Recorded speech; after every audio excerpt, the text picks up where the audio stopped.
ডাকা হচ্ছে না, এটা অপূর্ণাঙ্গ একটি সংস্কার প্রক্রিয়া। আমরা মনে করি মব আর রাষ্ট্র একসাথে থাকতে পারে না, হয় রাষ্ট্র থাকবে না হয় মব থাকবে। আমরা আমাদের জীবনের শেষ রক্তবিন্দু দিয়ে জাতীয় পার্টিকে রক্ষা করব, তৃণমূলের ভিত্তিতে জাতীয় পার্টিকে আমরা গড়ে তুলব, তৃণমূলের মতামতের ভিত্তিতে জাতীয় পার্টি চলবে। জাতীয় পার্টি জেগে উঠেছে, ইনশাল্লাহ সামনের দিনে আমরা ক্ষমতায় যাব ইনশাল্লাহ। এটি এখনও সিদ্ধান্ত নেওয়ার সময় হয়নি, এগুলো যখন সময় আসবে প্রেসিডিয়ামের সাথে আলাপ হবে, মাননীয় চেয়ারম্যান স্যার উনি সিদ্ধান্ত দিবেন, এবং অবশ্যই লেভেল প্লেইং ফিল্ড থাকবে কিনা এটার উপর আমাদের সিদ্ধান্ত নির্ভর করবে।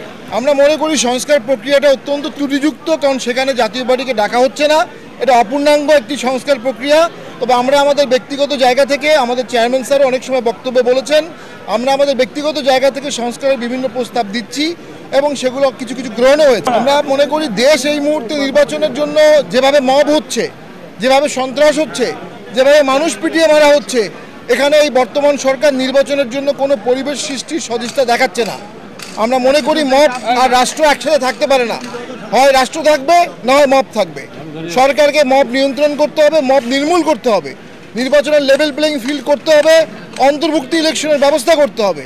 তখন আমরা জাতীয় পার্টি অবশ্যই আমাদের ফোরামে আলোচনা করে তখন আমরা নির্বাচনের ব্যাপারে সিদ্ধান্ত নিব। এই মুহূর্তে আমরা মনে করি সরকার নির্বাচনের